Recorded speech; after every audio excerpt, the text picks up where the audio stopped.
नमस्कार, मार्केट से पंचनामे में आप सभी का स्वागत है। हफ्ते का आखिरी कारोबारी सत्र और कल की तेज बिकवाली के बाद आज भारतीय बाजारों की शुरुआत फ्लैट पॉजिटिव, फिर बिकवाली और फिर लोअर लेवल से एक स्ट्रॉन्ग पुल बैक, और पुल बैक ऐसा कि करीब 100 अंकों से ज़्यादा का एक मूव लोअर लेवल से मार्केट्स में देखने को मिला।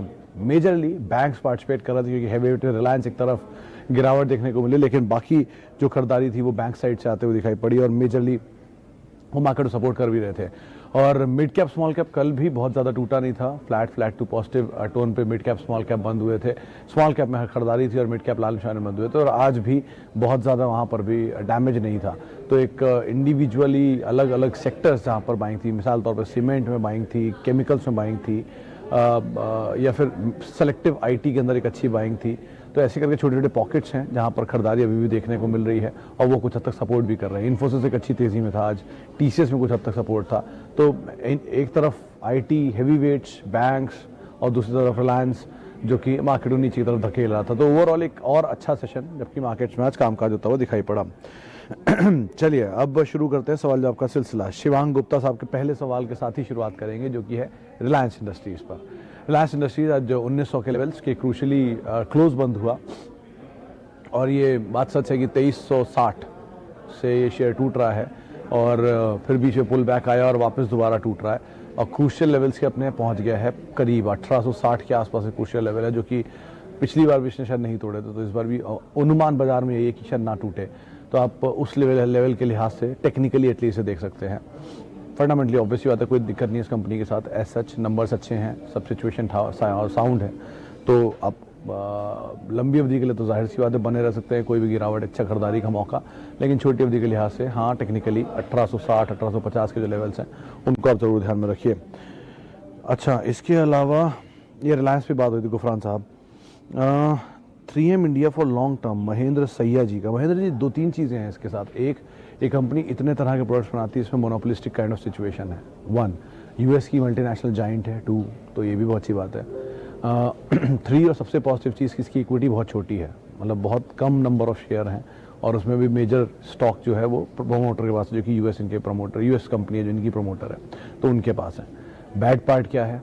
महंगा बहुत शेयर है, अपनी अर्निंग्स के सामने ये शेयर थोड़ा महंगा है, भाव के हिसाब से नहीं, वैल्यूएशन के हिसाब से। दूसरा, डिविडेंड नहीं देता बहुत, तो ये एक और कंपेरेटिवली बाकी मल्टीनेशनल पीयर देखेंगे, फाइजर हुआ या फिर नेस्ले हुआ, तो ये अच्छे डिविडेंड देते हैं। तो 3M इंडिया अच्छी कंपनी है, लेकिन आप इससे बेहतर विकल्प आपके पास बाजार में है, आप उनको तलाश सकते हैं जहाँ डिविडेंड भी मिले, ग्रोथ भी मिले, आप उनको देखिए, वो ज़्यादा अच्छा ऑप्शन है। अच्छा, डॉक्टर रेड्डी पे एक सवाल है पंकज जैन साहब का, 20 शेयर 4950 पे। जैन साहब, शायद मैंने आपसे पहले भी सवाल आपका लिया है और डॉक्टर रेड्डी पे यही राय है कि अगर आप समय दे सकते हैं तो आप बने रहिए, कोई ऐसी दिक्कत नहीं है डॉक्टर रेड्डी के साथ। 6, 6500, 7000 तक के टारगेट्स भी ब्रोकरेज हाउस की तरफ से हैं। ऊपरी लेवल से टूटा इसलिए है क्योंकि ऑब्वियसली बात है, चला हुआ शेयर था काफ़ी फार्मास्यूटिकल के साथ, तो टूटना लाजमी भी है। 2300 रुपये चल के शेयर 5000 रुपये पहुँचा है, तो ऑब्वियसली डबल हो चुका है। तो थोड़ा प्रॉफिट टेकिंग है, लेकिन हाँ, नीचे मिले तो आप इसे एक्यूमुलेट करिए। इस तरह के शेयर हैं जिनको आप लॉन्ग टर्म के लिए रख सकते हैं, कोई खास इसमें ट्रबल 2-4 दिन 200-400 रुपये के चक्कर में मत पड़िए। ये मल्टीपल साइड बढ़ने वाले शेयर हैं अच्छे प्रोडक्ट पाइपलाइन है, एनडीएज हैं, तो आप इनके साथ बने रहें, कोई दिक्कत नहीं है इसमें।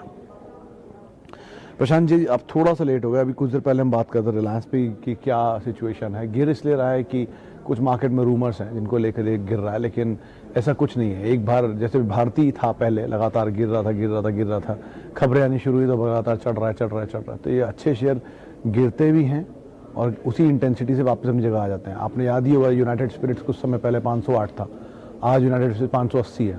तो ऐसे बहुत एग्जाम्पल मैं दे सकता हूँ जो कि उन लेवल तक गए लेकिन अच्छे होते हैं, प्रोडक्ट उनका सपोर्ट करता है, नंबर उनके सपोर्टिव होते हैं, तो वापस वहीं यहाँ खड़े हो जाते हैं। बुरे शेयर टूटते हैं, नंबर सपोर्टिव नहीं होते तो और नीचे ले आते हैं।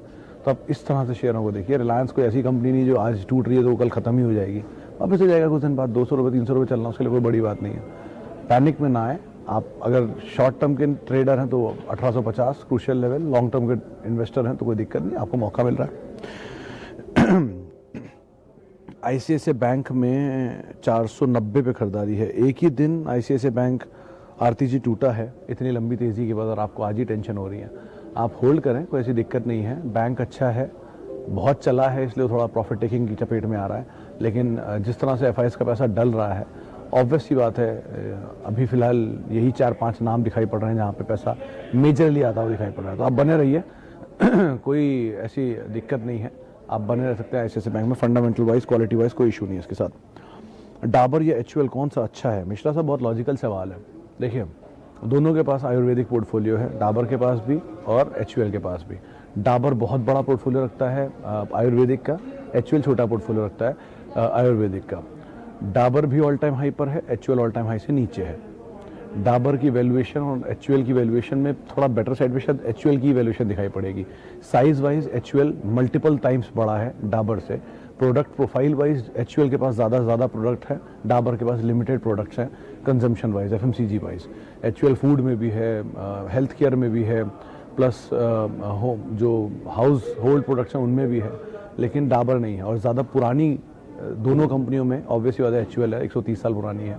डाबर भी छोटी कंपनी नहीं है, डॉक्टर बर्मन की बनाई हुई कंपनी है और वो भी बहुत पुरानी कंपनी है, लेकिन HUL जितनी पुरानी नहीं है। विकल्प दोनों अच्छे हैं, लेकिन इस भाव पे HUL ज़्यादा अच्छा विकल्प है, आप अगर लंबी अवधि के लिए लेना चाह रहे हैं। नीचे के भाव पे ऑब्वियसली बात है, डाबर भी एक अच्छा विकल्प हो सकता है। एज यूजुअल ITC के ऊपर 2-3 सवाल आ चुके हैं। जय कड़ीवार साहब का एक सवाल है। सवाल ITC पे आपने लिखा नहीं है कि आपने खरीद रखा है, खरीदना चाहते हैं। खैर, तीनों तरह के सवाल जो है, एक अगर ITC खरीद रखा है तो आपकी भाव पर डिपेंड करता है आप कहाँ पे निवेशित हैं। 150, 160, 170 के रेंज में आप बने रहें। आपने अभी खरीदा है तो भी आप बने रहें।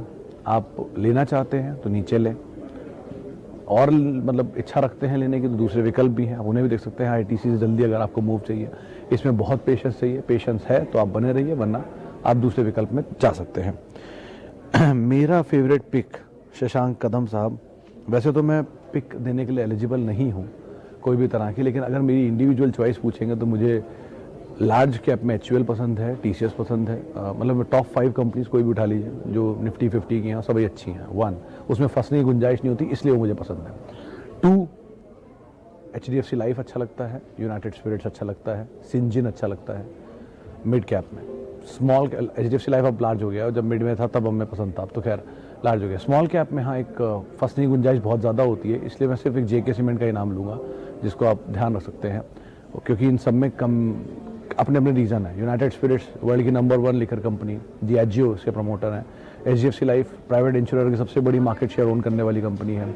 JK सीमेंट वाइट सीमेंट में कंपनी मोनोपोली ओन करती है, POP पुट्टी वगैरह जो घर में होती है उसमें इस कंपनी का कोई मुकाबला नहीं। जिस तरह से अब नए तरह का आर्किटेक्चर यूज़ हो रहा है, ये कंपनी की कैपेसिटी बहुत अच्छी है और इसका कोई मुकाबला है भी नहीं, मोनोपोली है वहाँ पर भी। तो मैं जो भी नाम ले रहा हूँ सब वही कंपनियाँ, या तो वो दिग्गज अपने सेक्टर की, या वो कंपनियाँ ऐसा मार्केट शेयर रखती हैं जिसमें कोई उनका सानी नहीं है। जैसे कि आप मारुति को देख लीजिए, 52% मार्केट शेयर है, उसके नेक्स्ट पीयर कोई अगर है तो वो है हुंडई, जिसका 17% मार्केट शेयर है। तो इतने बड़े गैप को भरने में हुंडई को इतना साल लग गए कि वो 16 से लेकर 19 तक पहुंचा है, और मारुति अभी 52 पे मेंटेन्ड है। तो कोई लिस्टेड प्लेयर दूर दूर तक उसके सामने खड़ा नहीं होता, इसलिए मारुति वो दाम रखता है जो कोई और प्लेयर का नहीं है। तो सब कुछ डिपेंड करता है उस धंधे पर। कोलगेट 52% मार्केट शेयर ओन करता है। जिलेट डोमिनेंट है अपने बिजनेस में। जुबलेंट 72% मार्केट शेयर ओन करता है पिज्जा मार्केट में। तो जो डोमिनेंट है उसको बाजार रिस्पेक्ट देता है, और ये अपने अपने धंधे के डोमिनेंट है। तो आप इस लिहाज से इस कारोबार को देख सकते हैं। नालको आपके पास है 5,038 रुपये के दाम पर, क्या करूं? देखिए, आपको वैसे डिविडेंड अच्छा मिलेगा नालको में, कि डिविडेंड यील्ड ठीक है, अभी शायद 50 पैसे के आसपास का डिविडेंड अनाउंस भी किया है। तो वो एक रीज़न हो सकता है जिसको आप ध्यान में रखें और अपनी पोजीशन में बने रहें।